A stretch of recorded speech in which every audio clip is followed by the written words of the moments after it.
So hey guys, this is topic करो and location देखकर आपको पता चल ही गया होगा कि मैं आ चुका हूँ कनाडा के अंदर। एंड ये मेरा फर्स्ट व्लॉग है कनाडा के अंदर, तो बने रहिए इस व्लॉग के साथ क्योंकि मैं इसके अंदर आपको बताऊंगा पूरी जर्नी इंडिया टू कनाडा के बारे में।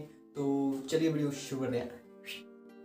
तो मेरी पिछली वीडियो के अंदर आपने देखा था कि जिस तरीके से मेरी जो पासपोर्ट रिक्वेस्ट है वो आ चुकी थी। तो उसके बाद जो है मैंने अपनी एयरलाइन टिकट बुक कराई थी जो कि थी मेरी एयर कनाडा की। एंड आई थिंक वो 90,000 के करीब कुछ हुई थी, जो कि मैंने फर्स्ट फेब की कराई थी। तो बात ऐसी है कि जो मेरा शहर है वो है बठिंडा के पास एक अबोहर सिटी। तो मुझे जाना था दिल्ली, तो दिल्ली से मैंने वहाँ से टैक्सी बुक करा के हम गए थे दिल्ली के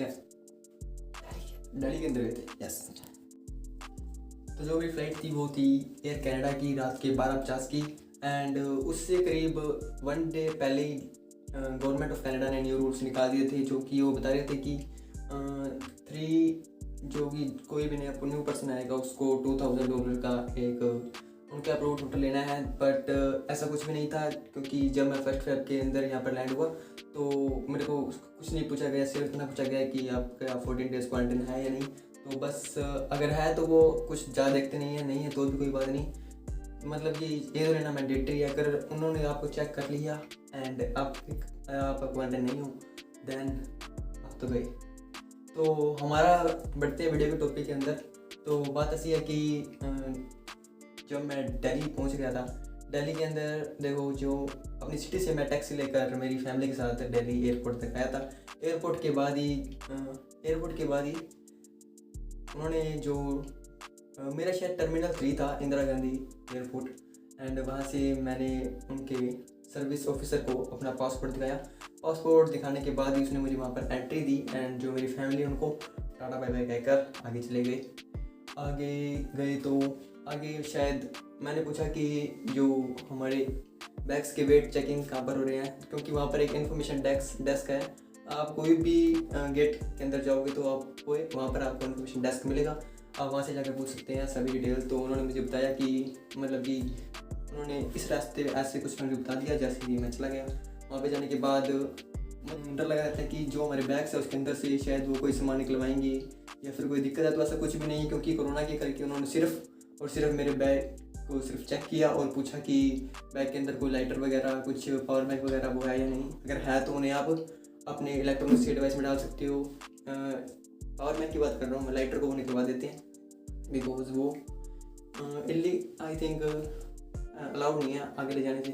तो जैसे मेरा वेट चेक हुआ, वेट चेक होने के बाद हुई मेरी इमिग्रेशन। वहाँ पे इमिग्रेशन के अंदर उन्होंने मेरे को चेक किया, मेरा पासपोर्ट चेक किया। पासपोर्ट के अंदर उन्होंने एक स्टैंप लगाई जिस पे लिखा था कि इसको हमने डिपार्टेड कर दिया है। उसके बाद आप एयरपोर्ट से बाहर नहीं निकल सकते, उनको फिर आपको वहाँ पर जाना ही पड़ेगा। देन जैसे ही मेरी इमिग्रेशन हुई तो उसके बाद इमिग्रेशन होने के बाद एयरपोर्ट के अंदर हमें वेटिंग एरिया के अंदर डाल दिया गया। एंड बोर्डिंग हमारी 11:50 पे शुरू हुई। तो बहुत लोगों को लगता है कि हमें एयरपोर्ट के 6 घंटे पहले पहुंचना चाहिए, 4 घंटे पहले।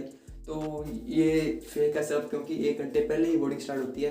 तो आप मेरी मानो तो 2.5 से 3 घंटे आराम से आ सकते हो।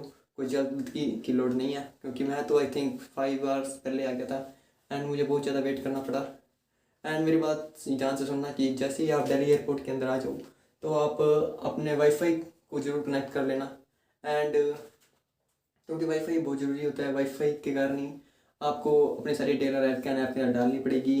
एंड और भी बहुत से काम हैं जो कि आप सिर्फ वाईफाई से कर पाएंगे। मोबाइल के टावर सब चले जाते हैं जैसे ही आप अपने प्लेन के अंदर बैठेंगे। तो देखिए, जो मेरा सफ़र था वो था 15 आवर्स का। एंड फर्स्ट फेब को ही मैं यहाँ पर 5 o'clock नहीं, आई थिंक 5:10 सुबह के मैं यहाँ पर पहुँच गया था। और जो कि दिल्ली इंडिया के अंदर वही टाइम शाम के 4 बज गए थे। इतना टाइम का फैसला आ गया था। एंड उसके बाद ही एयरपोर्ट जैसे ही मैं यहाँ पे लैंड हुआ तो मुझे अपने घर पे सबको बताना था कि मैं यहाँ पे पहुँच गया हूँ। तो मैंने क्या किया, जियो के अंदर मुझे 20 MB का इंटरनेशनल डाटा उन्होंने दे दिया। आप थोड़ा मत्था मार सकते हो। जैसे ही मिला तो मैंने सबको मैसेज कर दिया भाई मैं यहाँ पर पहुँच गया हूँ। एंड उसके बाद उन्होंने एयरपोर्ट के अंदर हमें लैंड करवाया, टोरंटो पियर्सन टर्मिनल 1। एंड उसके बाद जैसे ही हम वहाँ पर लैंड हुए तो उसके बाद उन्होंने सीधा ही हमें इमिग्रेशन के अंदर ले जाया गया। एंड वहाँ पर उन्होंने सिर्फ चेक करी मेरी अराइव कैन की डिटेल। अराइवकैन की जो एक मेरे ख्याल से टिकट नंबर आता है वो बहुत ज़रूरी होता है। तो टिकट वो आप सिर्फ मोबाइल के अंदर अराइवकैन ऐप के द्वारा ही दिखा सकते हैं, स्क्रीनशॉट लेकर नहीं दिखा सकते। दूसरी जो मेन चीज़ है वो है कोविड टेस्ट।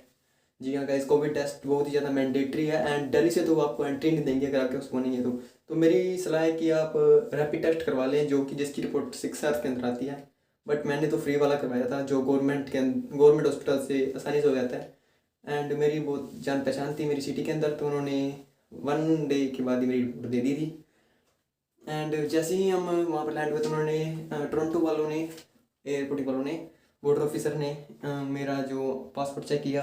पासपोर्ट चेक करने के बाद उन्होंने मेरे से पूछा कि आपका कॉलेज कौन सा है, कोर्स कौन सा है। इतना पूछने के बाद उन्होंने जो अराइव करने का एक आपको पेज मिलेगा दिल्ली के अंदर ही, वो आपको सब फिल करके उस पर ऐसे क्रॉस लगा देंगे रेड कलर से। एंड वही आपको आगे न्यू डेस्क के अंदर ले जाना पड़ेगा। वहाँ पर भी आपको वही चेक करके आपसे, मेरे से शायद इमिग्रेशन के अंदर एक सवाल पूछा था कि what is your purpose, why are you come to Canada. तो मैं तो घबरा गया था, बट सिर्फ और सिर्फ कॉन्फिडेंस दिखाना है। एंड उसके बाद मैंने बताया कि I am enrolled in Sanika college, मतलब कि जो मेरा कॉलेज था, कोर्स था, मैं यहाँ पे क्यों आया हूँ, मुझे यहाँ की स्टडी अच्छी लगी वगैरह वगैरह करने के बाद ही उन्होंने पहले से ही आपका स्टडी परमिट और वर्क परमिट निकल के रखते हैं। पहले क्या होता था कि आपका वर्क परमिट जो है वो पहले नहीं आता था, बट अब क्या है, स्टडी परमिट वर्क परमिट आपको दोनों मिल जाएंगे कि आप 20 आवर्स के लिए अलाउ हो एंड आप स्टडी के लिए भी अलाउ हो। तो दोनों ही जैसे ही हो गए थे तो उन्होंने दोनों को दे दिया था। एंड बहुत ही रिस्पेक्टफुली बात करनी पड़ेगी आपको उनके साथ, क्योंकि तभी आपसे वो कम सवाल करेंगे, ये मेरा मानना है। एक सिगरेट टिप भी है। एंड उसके बाद आप वहाँ पर अपने बैग कलेक्ट कर सकते हैं, क्योंकि बैग कलेक्ट इमिग्रेशन के बाद ही होते हैं। जैसे ही आप अपने बैग ले लें तो वहाँ पर ट्रॉली के ऊपर अपने बैग रख कर आप एयरपोर्ट के ऊपर बहुत ही कम देर के लिए बैठ सकते हैं। क्योंकि मैं मेरे ख्याल से 10 मिनट तक घर वालों से वीडियो कॉल कर रहा था। देन ऑन ऑफिसर ने मुझे कहा कि आप ज़्यादा वेट नहीं कर, यहाँ पर नहीं रुक सकते एंड आपको अपनी डेस्टिनेशन के अंदर जाना पड़ेगा। तो बाहर जाकर मैं घबराया तो क्या कि मैंने वहाँ से एक टैक्सी बुक करवाई एंड मैं पहुँच गया अपने क्वारंटाइन सेंटर में। तो ये था मेरा एक्सपीरियंस, डरने की कोई भी बात नहीं थी। ज़रूर कोविड टेस्ट करवा लेना। एंड आने वाले दिनों में क्या अपडेट आती है वही मैं आपको इस चैनल के द्वारा बताता रहूँगा, नई नई वीडियो आती रहेंगी। सो आज के लिए बस इतना ही। अगर आपको ये वीडियो थोड़ी सी अच्छी लगी हो, थोड़ी सी इन्फॉर्मेटिव लगी हो, तो इस वीडियो को लाइक जरूर करना एंड चैनल को सब्सक्राइब करना। मैं मिलता हूँ आपको उसके नेक्स्ट वीडियो में, तब तक बाय बाय, जय हिंद, फतेह।